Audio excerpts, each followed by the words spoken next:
Mr. Alan Stewart. I'm also joined from the Met offices by Mrs. Nikoto. And this evening we are going to brief residents on the island of Tobago and those from further afield about our efforts here as we prepare for what became Hurricane Beryl at 5 p.m. this evening. We have been under tropical storm watch for a while, for the entire day essentially, and at 5 p.m. The storm was upgraded to a Category 1 hurricane. We remain under tropical storm watch at this time, but I wish to begin with Mrs. Decoto, because what we are experiencing in Tobago is essentially two weather systems. One that is currently underway that has brought quite a lot of rainfall to the island, and of course we have coming closely behind Hurricane Beryl. So I'll have Mrs. Decoto give us an update in terms of where we're at, what we're experiencing now, what we will experience tomorrow, what will come by tomorrow evening, tomorrow night, thereabout.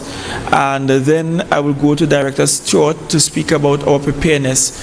And then I will return with some additional information, general information that will be critical for you.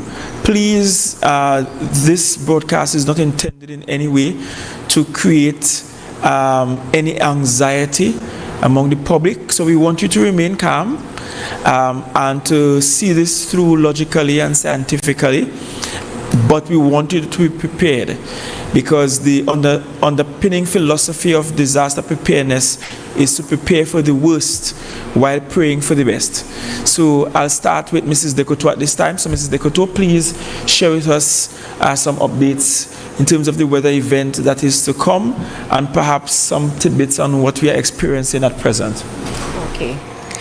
Good afternoon, everyone. Thank you for joining us this afternoon. I am Carolyn Decoto, meteorologist too, from the Trinidad and Tobago Meteorological Service.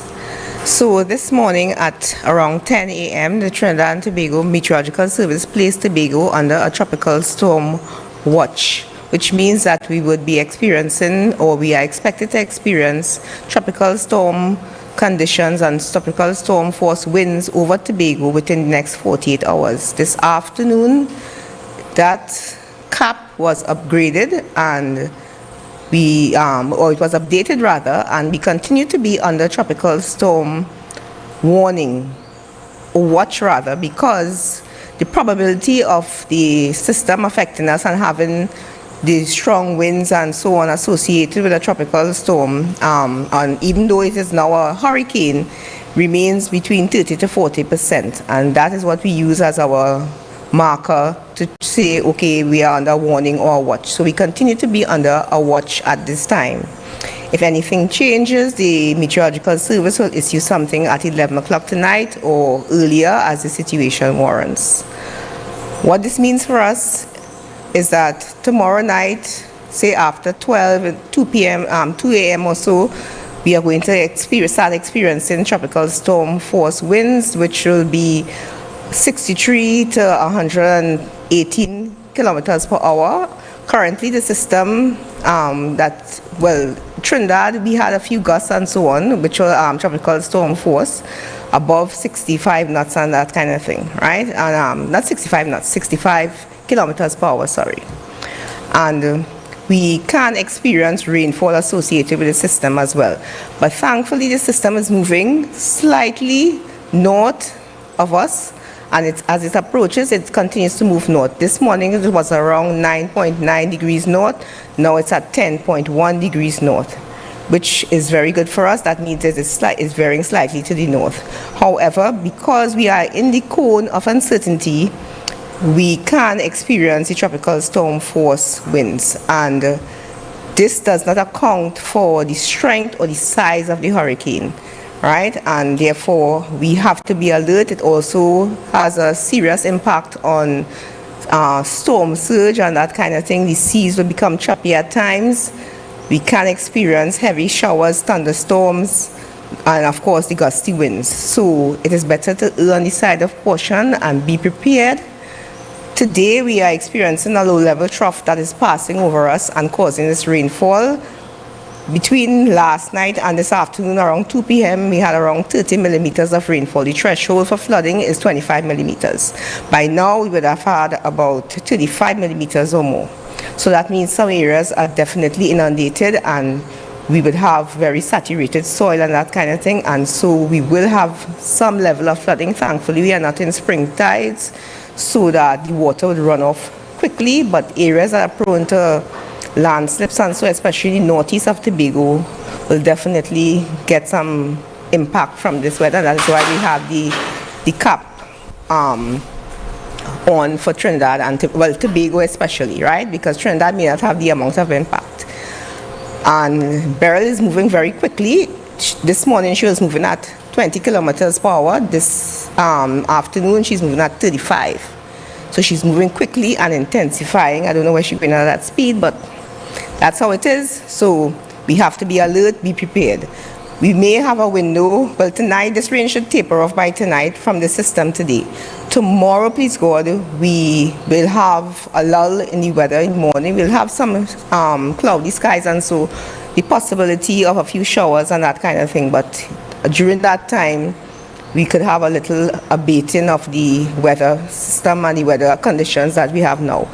However, by late afternoon, we'll start seeing an increase again in cloudiness, and then overnight, of course, we can expect some conditions from this system that is passing Hurricane Beryl, which may intensify by tomorrow. But of course, I would urge the public to keep abreast of this on the Met station, our weather app.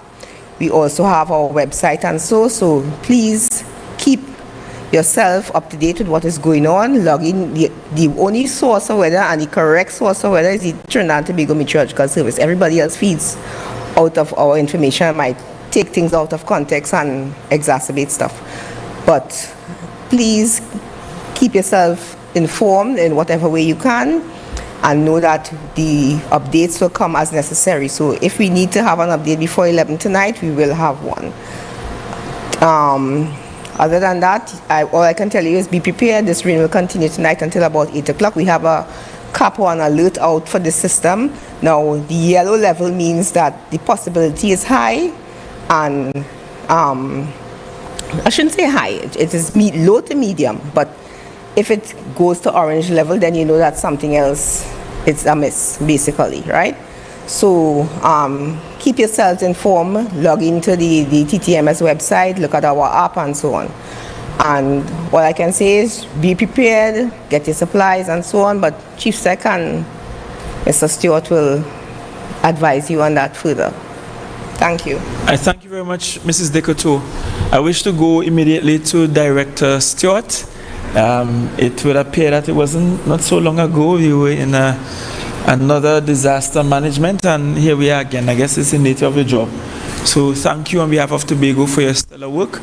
And at this time I'll ask you to share with us in terms of preparation being made by TEMA and by extension the Tobago House of Assembly for what is to come. Probably I should start by saying a very hearty good evening to fellow Tobagonians and the wider national public and all our stakeholders. We have just emerged from a very intense emergency meeting with a number of stakeholders, and we are very pleased to report to the wider public that we feel very much prepared, and I think it is my responsibility when I heard what you said, Chief, about hoping for the best and preparing for the worst. I could continue by saying, really, Tobago, it's not what happened to you, but how you respond to it is critically important. And my business is to give you the assurance, based on our levels of preparedness, that we are well poised, based on the given resources, to do just that. So it is factual that the role of TEMA, our mission is clear: to coordinate a network of agencies, individuals, to direct their efforts towards the maximum preservation of life and the protection of property and the environment during times of disasters. Today, we feel very comforted based on the information that we gleaned coming out of the meeting that the levels of preparedness is where it ought, and with the collaboration with our partners, I feel very strong that we will respond in a manner that you have grown accustomed to. We have seen the improvements in terms of our levels of preparedness. For example, the acquisition of our fleet of vehicles that has been improved over the past probably just over a week ago, and therefore we are very happy. We look at the manpower, and the manpower has improved in terms of personnel on the ground to respond and to coordinate things as we move along. Another quite interesting area, we have always been making the point when we came around with CERT 1000 strong. We saw 600 persons being signed up as registrants. We were able to train over 200 of those persons. So we are quite comfortable that this is an event that requires numbers, and therefore we bring those numbers to the table. Another critical area, based on how we size up the hazards associated with this particular event, Hurricane Beryl, we learned just within 24 hours or so, we will see it move from tropical storm conditions to hurricane. It means, therefore, that the southern part of this system will continue to be mindful that storm conditions are very, very promising some way or the other. And therefore, we want you, the public, to be prepared for that as well.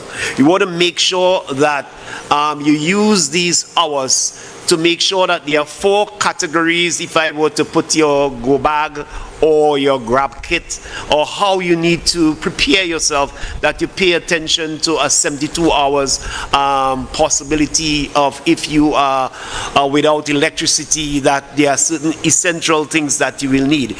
You will need to have your canned foods. Make sure that your canned foods are where they ought to be in your shelter. Make sure that your tools are where they ought to be. Things like flashlight, radios, batteries. There is a possibility that all utilities can be impacted by the passing of this system, and therefore we urge you to be on the side of caution to make sure that you do the necessaries in terms of preparation. Not to forget things like your essential documents. These can be photographed. We wanted to use the opportunity too, in order to maintain these essential things, to ensure that if you have to store them, that you store them in sealed packages or sealed areas that will not come into contact with water, or take, as I said, photograph of these things. And the 4th area is that of things can happen, and therefore your first aid kit needs to be well prepared, that if there are cuts or injuries as a result of these this event, that you can take care of yourself until help gets you. And this we continually speak about the 72 hours.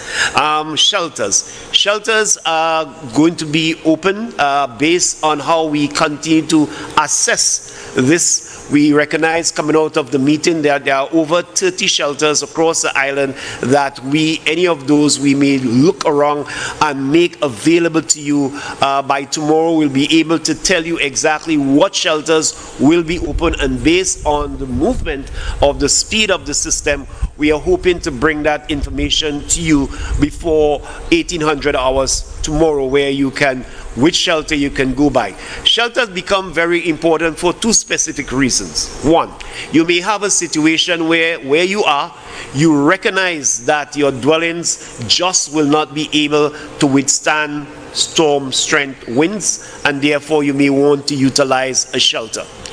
2, you may use the shelter, and after the shelter, there is a possibility that your home, when you go to return to your home, it has been damaged. And therefore, these shelters play a very important role. One, in the evacuation center of it, and therefore they also where it operates as a temporary stay for a period of time until things can work out for you. So these are the two application of these buildings. So we know that our community centers are primary, along with, I understand that there are 6 schools that we may want to bring into operations based on the discussions we had with the Division of Education, and also there are also, we also have 9 other centers that we want to bring into the operations as well. So I want you to pay attention to the media releases, visit our Facebook pages, visit our websites, also download our Teamer Virtual Vision app. You can also join our Zello public channel to ensure that you keep abreast with whatever is happening around you. Ensure also that your devices remain charged. This is a period that you will need to do those things, such as ensuring that your phones and other devices are well maintained. The information, ladies and gentlemen, we got from some of our stakeholders indicate a certain level or strategy, what we will call in the disaster management field as an IAP or incident action plan. We will start with the roads. We expect that there could be roads that are blocked. So DIQUD, they have already starting deploying resources to various areas across the island, and therefore I know the Chief, you will maybe expand a little bit on that. In regards to the other sectors, the hospitals also showed the levels of preparedness based on the information received. TSTT also the same. WASA indicated their strategy as to how they will treat. You know, they have been asking for this water, Chief, and therefore they have the reins now, and I'm very pleased of the contribution that they were able to make concerning their levels of preparedness going forward. I think I will pause here for now. Yeah. Thank you very much, Mr. Stewart. And I'll just go through some of the areas quickly with you, and then we'll take the questions from the members of the media who are logged on. In our meeting, we had all of the public utilities present. Tech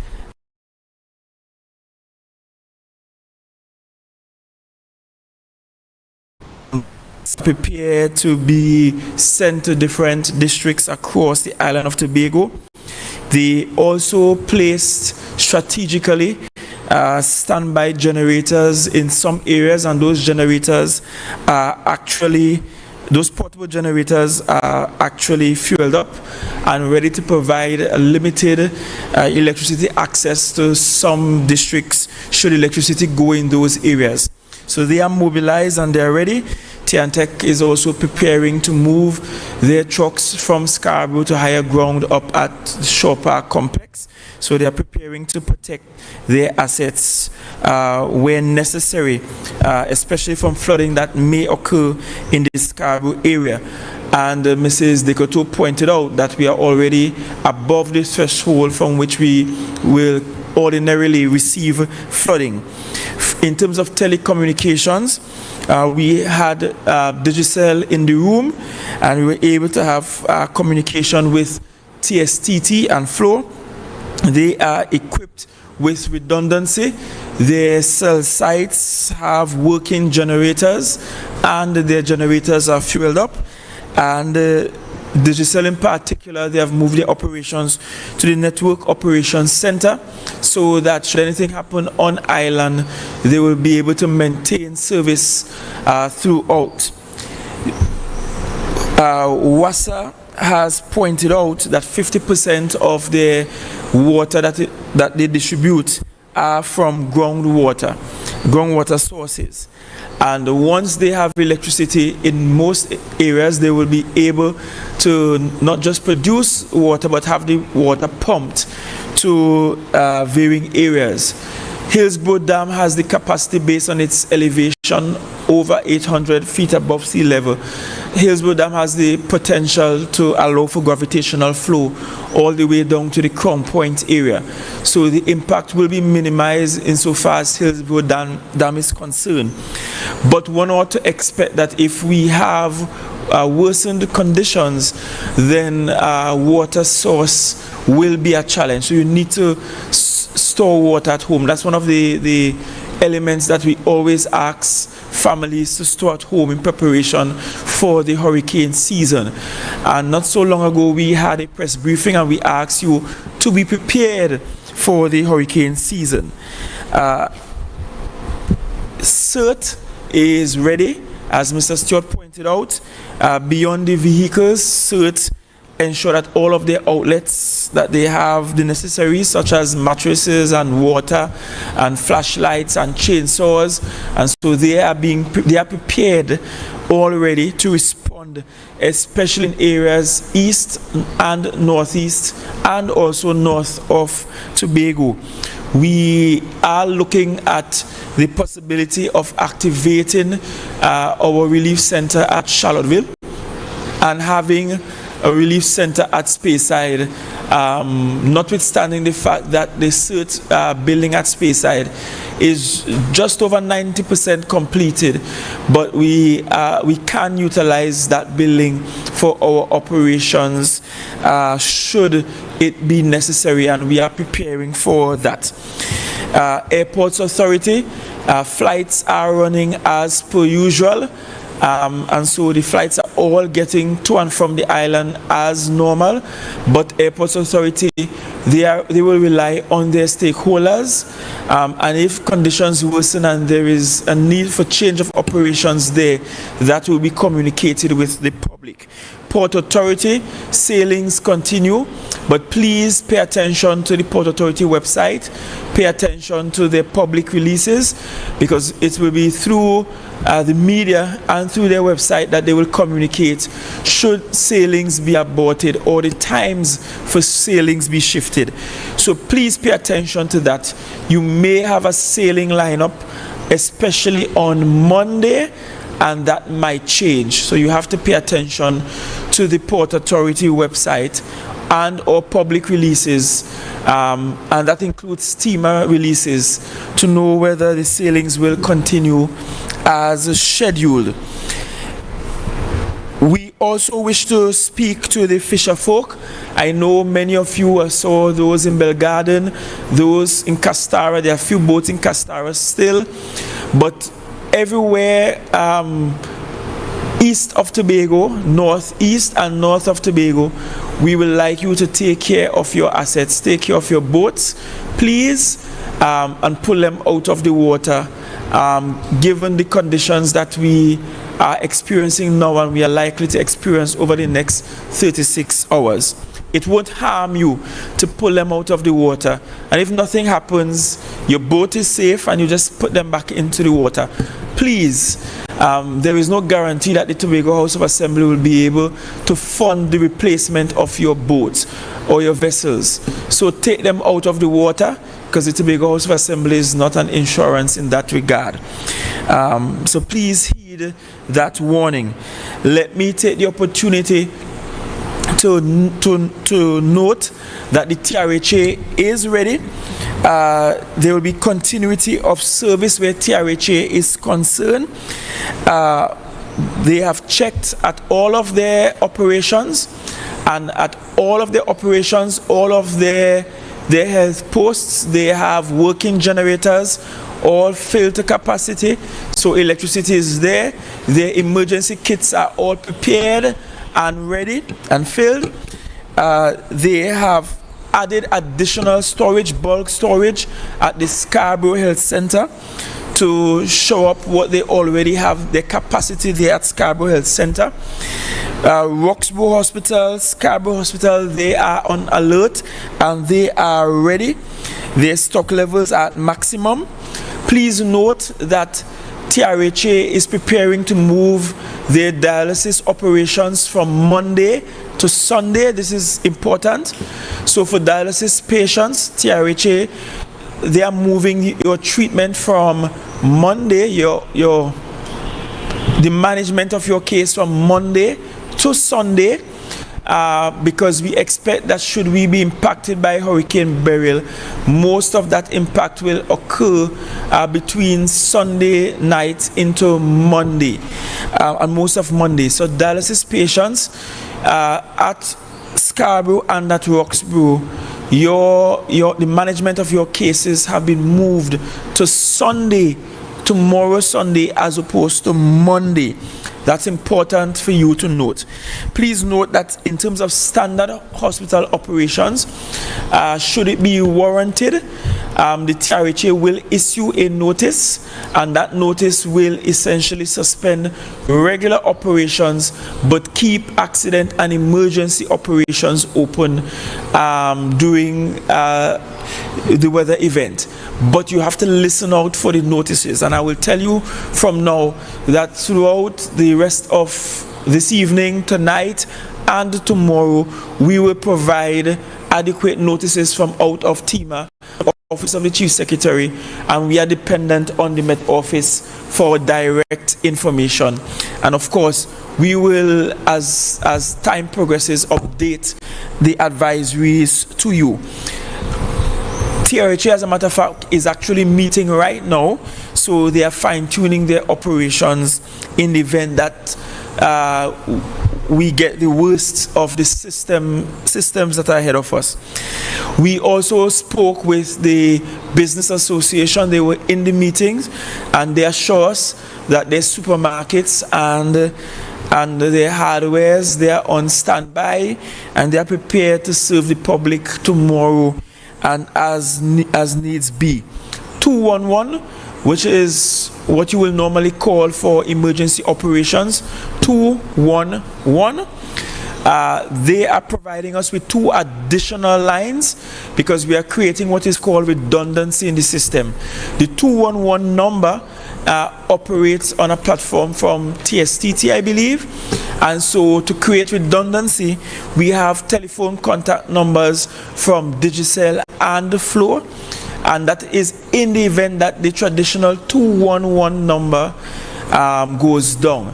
And those 2 numbers are 866-4211, 866-4211. That's on the digital platform, and on the Flow platform, the additional number is 266-8485. 266-8485.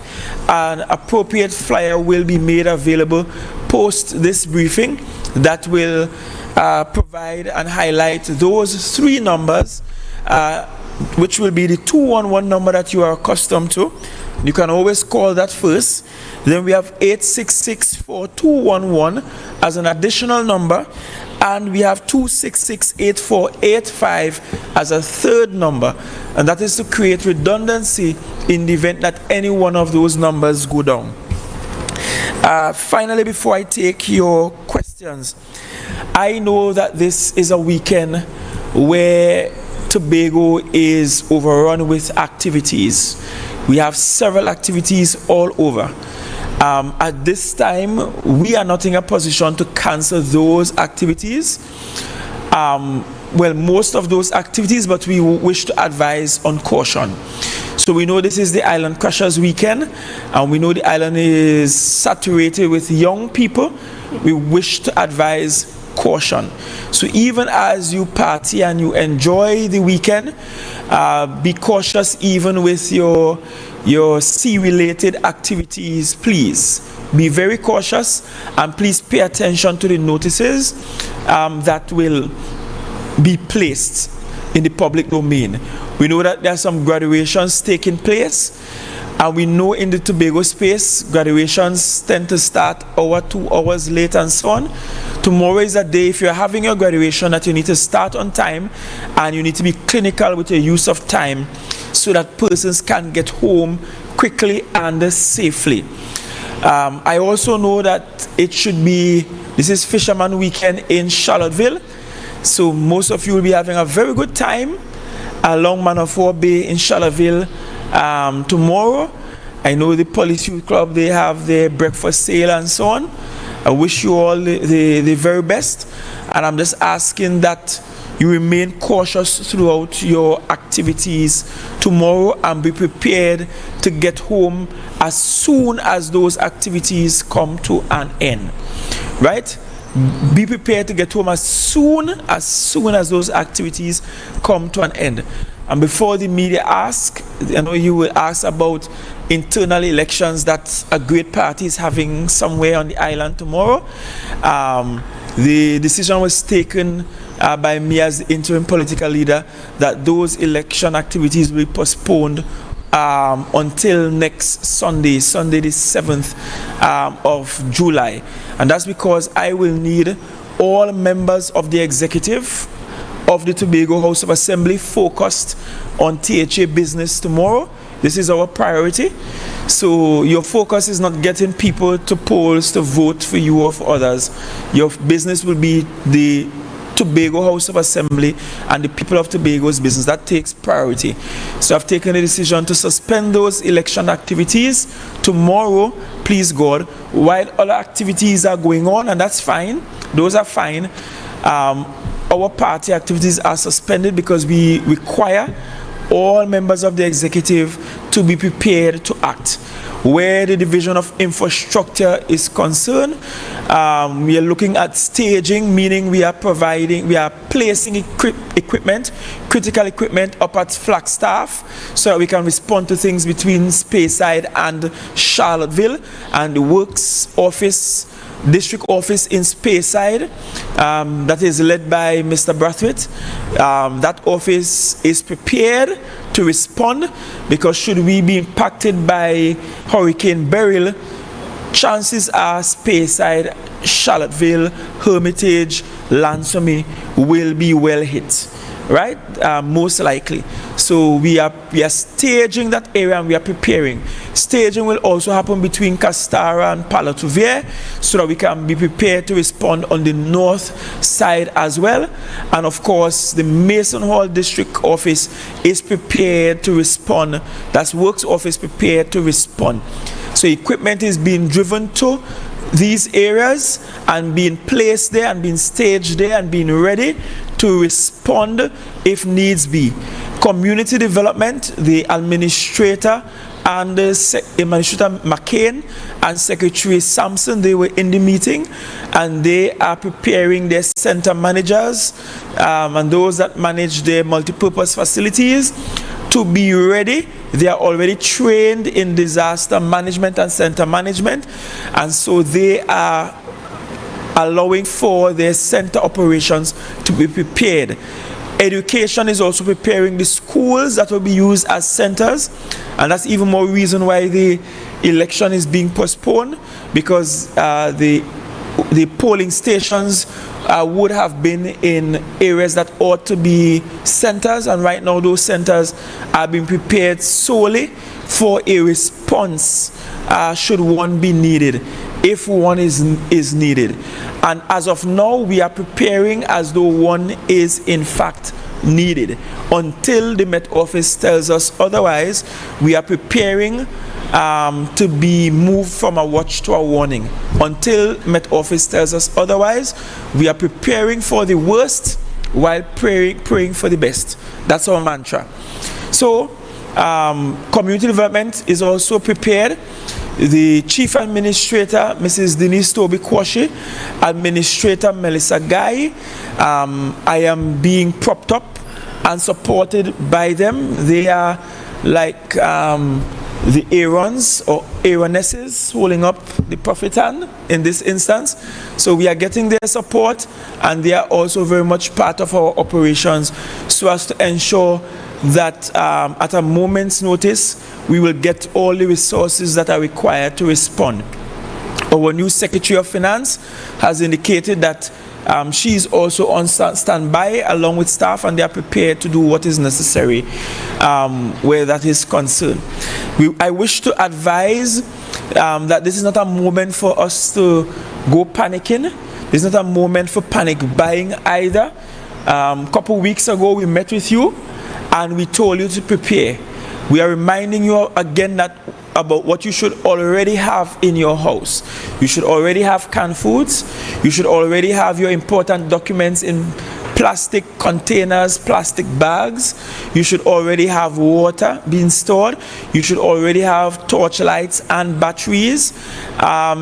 Your home sweet home lamps should be trimmed and oil in the lamps and prepared. If you are using candles or anything like that with an open flame, I wish to also caution you in terms of placement of those things within your homes. And even as I'm saying that, the TTPS and the Trinidad and Tobago Fire Service, they were also part of our meetings. They are also prepared.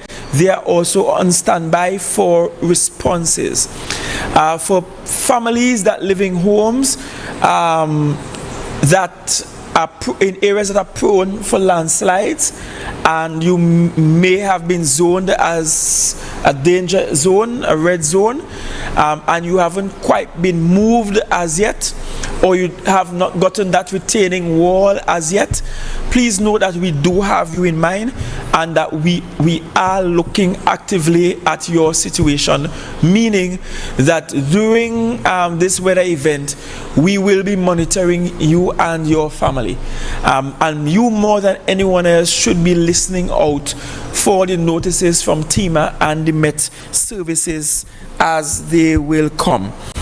I think I've covered quite a lot, but in essence, we are preparing, and we are praying for the best. We're preparing for the worst, praying for the best. That's what we're doing. So we will take the questions now from members of the media who have joined us virtually. I see we have 15 persons. So if there are questions, just show by raise of hands on the virtual space, and I will acknowledge you and take your questions.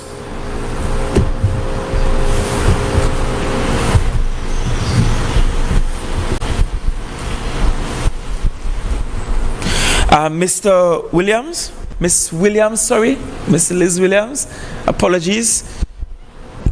Good afternoon, Mr. Chief Secretary and your team. Someone is asking, in terms of a question, one member of the public reached out to me, in terms of sandbags, will any sandbags be available for members of the public? That is not really a commodity that we provide to the public unless there are special cases where it is absolutely needed. But it's something that we encourage persons to do to ensure that they procure sandbags on their own. However, there are those cases, especially institutions, that sometimes require that, and therefore we make it available. And I will just add this. We have mapped the potential flood zones, including the areas that weren't traditionally prone to flooding, that have been flooding in recent times. And so we have strong monitoring of those flood zones. Thankfully, we don't have spring tide at the moment, so we expect that in most instances, water runoff from the land side to be pretty efficient. However, there will be areas, especially areas sandwiched between land and mangrove swamps and so on, where we will expect some backup and some floods. Areas east, and we're talking between Bell Garden and Speyside northeast. We're talking Charlottesville onto Palatovier, and north we're talking Mason Hall to Castara thereabout. Those areas, the areas prone to flooding, in those areas we are monitoring strongly. We are also monitoring the areas prone for landslips, and it's part of the reason why TNTEC is making an effort to keep electricity in those areas, and why telecommunications, we're trying to keep that on for as long as possible. But we do have our feelers out in the community. We have the CERT 1000, where we have trained volunteers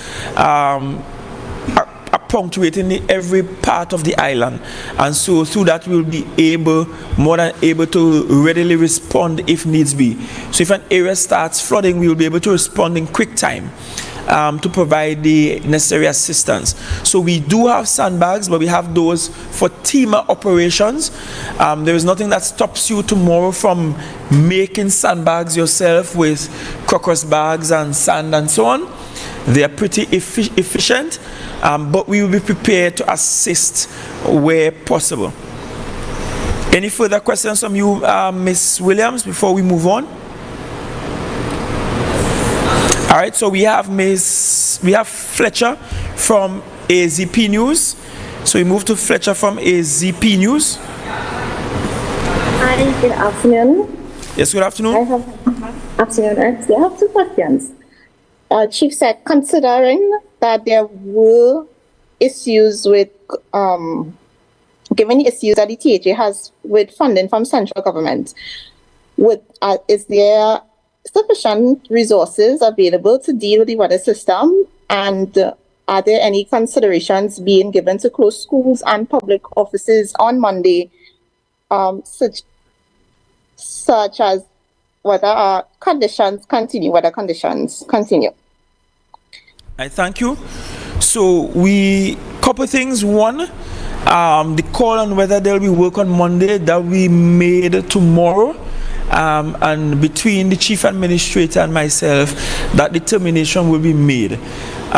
We expect to see updated briefings post 8 p.m. tonight, and then we expect to get another briefing from that's from Met Office around 10 a.m. tomorrow morning, by which time we will get clearer indication of what is happening.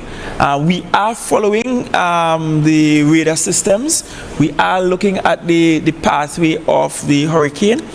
Mrs. Dekoto pointed out that the system is now at what, 10.1 degrees north, and we are located at 11.9 degrees. So that should tell you where we are in relation to the hurricane system and the projected pathway of the hurricane system.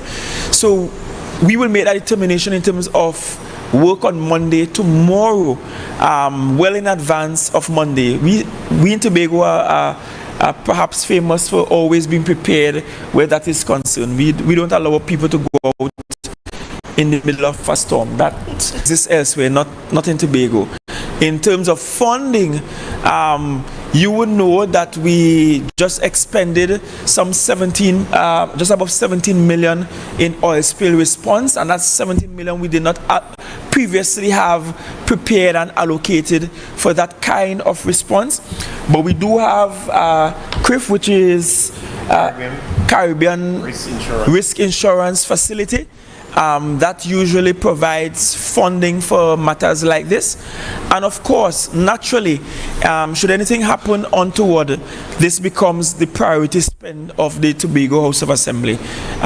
It will require foregoing other development priorities, capital development priority spend, but naturally this will take priority and jump ahead of everything else. It's just the way things work, and the truth is one of the impacts of climate change is that there is a budgetary implication to climate change for small island developing states such as those of us in the Caribbean. It's something for us to pay attention to. Cummings, your hand is up next, sorry. Yes, good evening, Chief Sec. Stephen Cummings here, 98.1 FM. Just 2 questions quickly, Chief Sec. One has to do with the communication system. Are you confident that we do have, in fact, a robust communication system to be able to maneuver, any potential impact and what we're experiencing even at the moment? Because, at times, we talk about, our telephone lines having issues, the internet can go down. I just want to get an assurance, from you whether you're confident that we have a robust communication system that can treat with the current conditions. That's one. The other has to do with the recent oil spill in Tobago that we've had. Are you concerned that what we may potentially have coming to us may even worsen that situation? Because my understanding is that we have not really brought finality to the oil spill cleanup, that program that we've had, in recent time. Yes, thank you for that question. Tobago's communication, especially with telecommunication, is concerned. At this point in time, might be among the best in the country. We recently opened up telecoms in north of Tobago between Palotovia and Lansome. So they now have a robust internet access, something they did not have before. And that's a project we did in collaboration with Telecommunications Authority of Trinidad and Tobago. So insofar as internet penetration goes, Tobago has a far better spread and concentration and penetration than anywhere else in the country. We are working actively on, and that's with Digicel and those doing the deep sea cable that came up out at Petitru Beach. We are actively looking to have redundancy on the island by having an independent cable coming to the island outside of the one that comes through the route from Toco to Tobago. But that is not live as yet. That cable is not live as yet. So we are solely dependent on that which comes from Toco to Tobago. I mean, we can't do anything about that at this moment, and we saw a month or so ago that there was some bushfires in the Toco area, and that resulted in a blackout in Tobago. So we are as robust as those lines are available and not impeded when it comes to providing the communication for Tobago. And so it's a work in progress, but what we have done is that we have gone to a very basic level whereby we have agents in each of the villages, especially those most likely to be affected north, northeast, and east of Tobago. And we also have basic radio communication. You see Mr. Stewart has one. There we have HF, UHF, and VHF radios available as part of our communication network as well to ensure that we can stay connected. CERT is located out in the communities and will always be on the move, patrolling, respond quickly. So notwithstanding the challenges, I think we are ready and we can keep communication going far as possible. I hope persons have not thrown away their battery operated radios.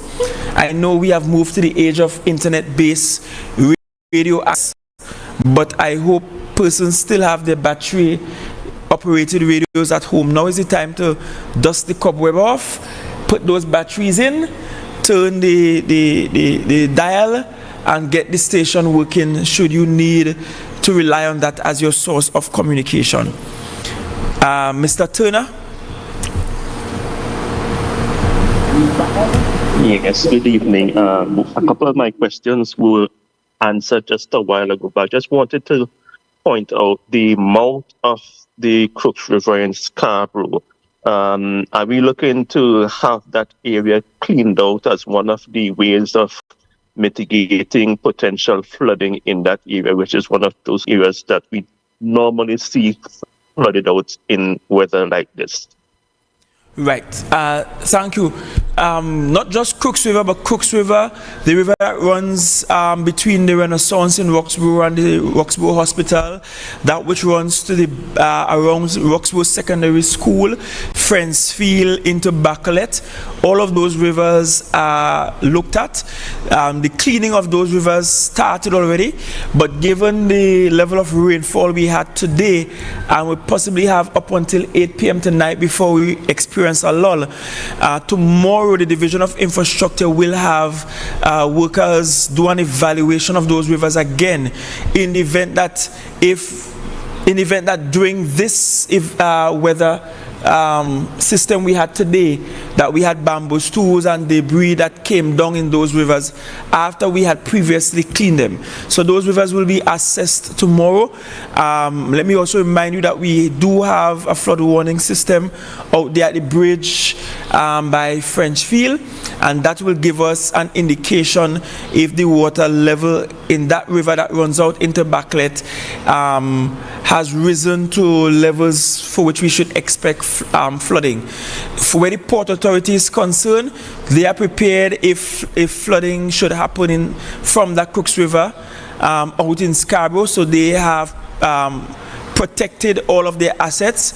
They have ensured that there are no elements that can become projectile. They have also ensured that they have secured the unbounded cargo that they have there at the port in Scarborough, so they are prepared. Tiantec is also preparing, as I indicate. They are preparing to move their vehicle assets to Shaw Park Complex Car Park, which is much higher than where they are there in Scarborough. So we are prepared insofar as treating with those rivers in Scarborough, that is Crooks River, Backlet, also the Signal Hill River that comes out between Lambeau and Shaw Park there, Old Milford Road. We are also looking at Roxborough, where that river passing alongside the Renaissance, and also that which comes out around Roxborough Secondary. So we could sort of protect the assets, the areas there, so that Roxborough Hospital could remain operational throughout any event that we may have. We have Channel 5 and then back to Cummings again. Good afternoon, Aisha here. Chief, you missed Stephen's question. Do you have any concerns about the wreckage of Canoe Bay and any action plan in the event that it comes on lodge as a result of the wave action that will probably happen as a result of the present weather and the hurricane coming? I thank you for that. Sorry I missed that question. Yes, of course we have concerns. I'll ask Mr. Stewart to talk about that because it's something that we have been dealing with all day. Yeah, we recognize that very early o'clock that there are two divisions of labor, and one where it is championed by the Ministry of Energy and Energy Industries. Currently, the information that we have available to us via the ministry is that they have moved that process of the inventory has now been in a stage where the ship has moved to Trinidad. When I speak about the ship, I'm speaking about the Scott Mulchan that is moving the cargo that is being extracted from that vessel. I am yet to confirm, but I learned this morning that they may have come as a result of the ship going down. That is an indication that they may have completed the greater part of the inventory process. I learned also that there are strong consideration of moving the vessel. However, I remember one of the things that you mentioned to me, Chief, and it proved to be correct, that fate would have it that that location may have been the best location for what we recognize as the potential of what is called hydrostatic activity that happens with a vessel every now and again. But what we recognize is that the releases coming out of the vessel is normally traveled westward, and therefore the NOFI system actually cleans it up. So that is the action plan that is out at sea. For us here on the island of Tobago, we have retained certain assets such as absorbent booms and sorbent booms, and also larger size booms for retaining. If it becomes necessary with the trained personnel, we would have walked away from this experience Tobago with quite a number of trained persons who can deploy these assets. So a plan was forged through the Tobago House of Assembly and us here at TEMA to ensure that if you have any such leakage, although it's hardly likely, that we'll be able to mount a response almost immediately. Thank you. Thank you for that. So in short, yes, we are monitoring what's happening there down where the wreckage is. We do recognize that the wave action can result in future spills, and we saw some of that in recent times. We are, however, prepared and monitoring so as to prevent any spillage from coming onto land. You would imagine that that would be difficult in storm-like conditions. In normal conditions, the wave action there can be quite tumultuous, much more in storm-like conditions. But we will try our best to treat with that matter should it arise. Cummings, and then to you, Channel 5. Thank you so much, Chief Sec, for responding to that second question as well. My final question has to do with fisher folk in Tobago. As we all know, Tobago, continues to have a very vibrant, fishing industry. And when we have storm-like conditions or hurricane-like conditions, these small boat operate medium-sized are impacted, in some way. And you did make reference to the THA not really having a system, if I read you correctly, to have any kind of compensation. But is there any consideration in the future to have maybe some kind of compensatory package or system that would treat with persons who would have been, who would have lost maybe boats or their livelihoods would have been impacted in any way? Because I think that is one of the questions that when you speak to persons in Tobago, they would tell you, well, we need more security, we need more protection from agencies or state agencies such as the THA. Are there any words of comfort that you can, offer to fisher folk in Tobago? Well, in the first instance, we work in partnership with the fisher folk, both ATFA and TUFA, the two agencies that represent fisher folk on the island.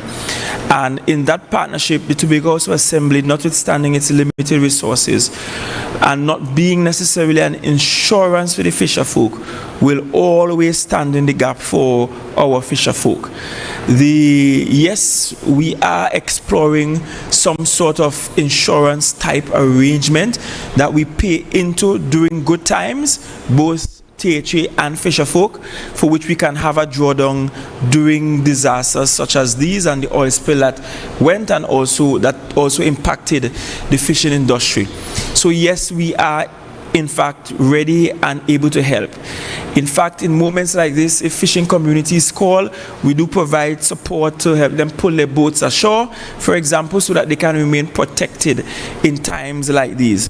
Currently, we have an oil spill relief committee of which the fisher folk are a part of that, and they are currently assessing what the damage to the industry was during the recent oil spill so that we can make good on relief payments to the fisher folk. So we are not adverse to making relief payments to fisher folk in times of crisis. However, preparation is key, and I want to strongly urge that where we can pull our boats ashore, that we pull them up ashore, that we protect them, that we protect our engines, protect our assets. These boats, as small as they are pretty costly. One engine for some of those boats can run you over $100. To repair or to even build a new boat, same thing. So it's a pretty costly asset, very valuable asset, and we hope that you spend some time tomorrow protecting those assets, please. Notwithstanding the THA not being an insurance for our fisher folk, I want to give the assurance that we will in fact be here in the gap for and with them where possible. Tobago Channel 5. Hi, Aisha again.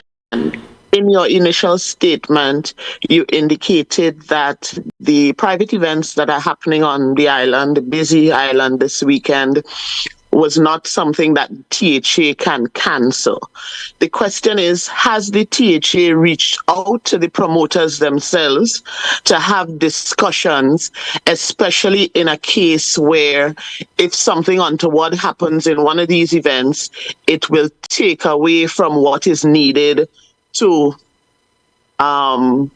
to be ready for the impact of the hurricane? Thank you for that question. As we speak, we have technocrats reaching out to the promoters of these events with a viewpoint of seeing what can be cancelled, what can be held safely. And we're not necessarily trying to shut the island down tomorrow. We will love for most people to use the day tomorrow to prepare themselves should the circumstances become worse, should the circumstances worsen. And certainly we want that if events have to happen, that people get in and out quickly and in a timely manner. But we are, in fact, as we speak, reaching out to the promoters to ensure that we have that line of communication with them and that they can keep their patrons safe and that we won't have to unnecessarily use state resources, whether it's directly from the THA or from TRHA, for example, or the police or fires unnecessarily, when we might need to preserve those resources for a response to a natural disaster. So we are in fact reaching out to them as we speak. I believe, now I am not a big party person, so I don't know what the calendar looks like, but I believe tomorrow, Sunday, might be the last day. Somebody will tell me if they have events on Monday, but I believe tomorrow, Sunday, might be the last day for the Island Crushers weekend. So they should be able to get in, and I'm not sure what's the time of their event, but we will reach out, we will have those conversations. In fact, during the meeting, an instruction went out for technocrats to reach out to the promoters to find out what's happening and to guide them accordingly. And beyond those promoters, we also had in the room those in the tourism sector, because we are looking to manage the visitors we have on island, those that are staying at our hotels, particularly those going up east, Blue Waters in particular, and also our bed and breakfast. We know Castara is packed to capacity at the moment based on the numbers we have. So we are reaching out to the proprietors to ensure that their emergency plans are in place and that they are aware of their call, where they ought to make their call should that be required, because we also want to keep the visitors within our shores safe. Let me also say that for briefings that will come tomorrow, we will look at the possibility of having those briefings also be done in such a way that we have those that rely on sign language get the information, and also the Spanish community on the island should also get that information tomorrow. In 2022, we did do the briefing using two languages, English and Spanish, and should there be a briefing like this tomorrow, more than likely it will take on that format as well, because we're trying to cater for everybody who is on island to be aware of what is happening so we can minimize any danger to life. Any further questions to Bego Channel 5? Yes, my last one is a follow-up. As you spoke about the Island Crashers and their event ending tomorrow, is there discussion with Caribbean Airlines to try and get a good number of these people off the island, maybe even earlier than normal? Because I think after tomorrow, most of them try to leave on Monday, which would, if anything happens, would be the day that things shut down. Is there discussion with Caribbean Airlines to facilitate getting some of these visitors off the island before Monday? Well, thank you very much for that question. And because I'm a very transparent person, I will tell you that that was overlooked in our meeting. That did not come up in our discussion. And so I will take that on board and ensure we have those conversations to see if we can perhaps move some flights to tomorrow to move people off island tomorrow earlier than Monday, so that persons don't get stuck on island. So thank you for that. It will now become a consideration for us. I want to thank all of you for participating and being here in the briefing. But before I go, I think Met Office, Mrs. Decatur wants to bring another piece of information for us? Right. One thing, the alert for today has been discontinued, so we can't look at an abatement of the weather tonight. In addition to which, I know that we are saying the northeast and the north of Tobago, the sea is going to be impacted, but remember, a hurricane feeds off of the ocean and it swirls over the ocean, so that the entire area around Tobago will be impacted. The seas, we may more than likely put out a rough seas bulletin tomorrow based on the fact that this system is passing to the north of us. So be on the lookout for that, and I would urge all the fishing community who have vessels out there, whether you're in the north, east, south, or west of Tobago, bring your vessels in and safeguard them, right, to avoid the backlash. Better to be safe than sorry. So let me double down on that. Pull up your boat. Take rope, take whatever you have to take, and pull up your boat. Call a neighbor, call a friend with a little Hilux, a little four-wheel drive, and pull up your boat. If you don't have access to that, then you know how we are accustomed doing it. You get the rope, you get 10, 12 fishermen, and I know all the fish wanting, all the eating, all the very strong. All hands on deck, and you pull. When you reach sand, you know how you do it. You put the rollers underneath, you keel and pull, and you get it up on shore. We are accustomed doing this, right? So you're no stranger to getting your vessel up on land. So let's see the advice of Mrs. Decoto that although winds and rainfall might be stronger north, northeast, and east, the way a hurricane operates, rough seas will occur all around the island. And that's why I'm also doubling down on the warning, not just for the fisher folk, but sea bathers. Tomorrow might not be the day, and tomorrow into Monday might not be the day you want to go to the beach and bathe and have beach-related activities. All right? That might be the day you want to use your showers at home. So please ensure that you remain safe and sound. I want to thank you all for listening. Thank you, Director Stewart. Thank you, Mrs. Decoto. Extending thank yous to all of the agencies that were part of our meeting a short while ago. That includes the ODPM. It also includes all the public utilities, including those in telecommunications, TTPS, the fire service, all of the senior public servants on the island who were present, members of the executive of the Tobago House of Assembly, who were also present. Thank you all very much. We stay in communication with each other, and there's a strong likelihood that there will be a briefing again tomorrow as this thing develops. Please prepare, and we have each other's back. Please remember that despite our preparation, there are just some things that will happen in events like these that you could just never foresee and never prepare for. It may very well mean a flood here or there, landslips here or there, but that's part of living in the Caribbean and living with climate change. And so we are preparing as much as possible, but also prepare for what you cannot prepare for. All right, and let's just work with each other and roll the punches as they come. Thank you all very much. Please have a safe evening. Be safe on the island's roadway. Please note that the discontinuation of the storm watch notice that you saw earlier, that is related to the first weather event that brought rains today. Remember, it's two separate events, and we have Hurricane Beryl that is plummeting this way, coming from Sunday night into Monday. So the discontinuation you see is for the weather pattern that you experienced today, where we had in excess of 30 millimeters of rainfall.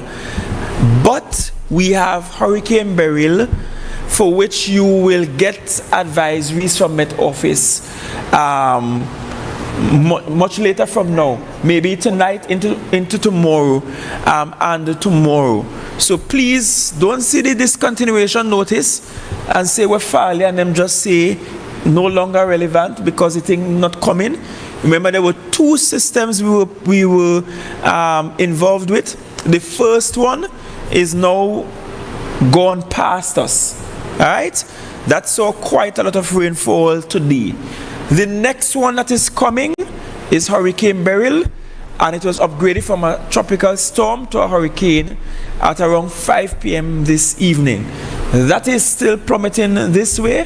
Hopefully it goes more northward. It goes upward as it is accustomed to, but notwithstanding that, we can experience weather related to Hurricane Beryl. So please bear that in mind. So the discontinuation notice you will see is for the trough that pass us. We still have Hurricane Beryl that we are contending with. All right, just to be very clear. So thank you all very much. God bless you. Prepare and pray. Thank you.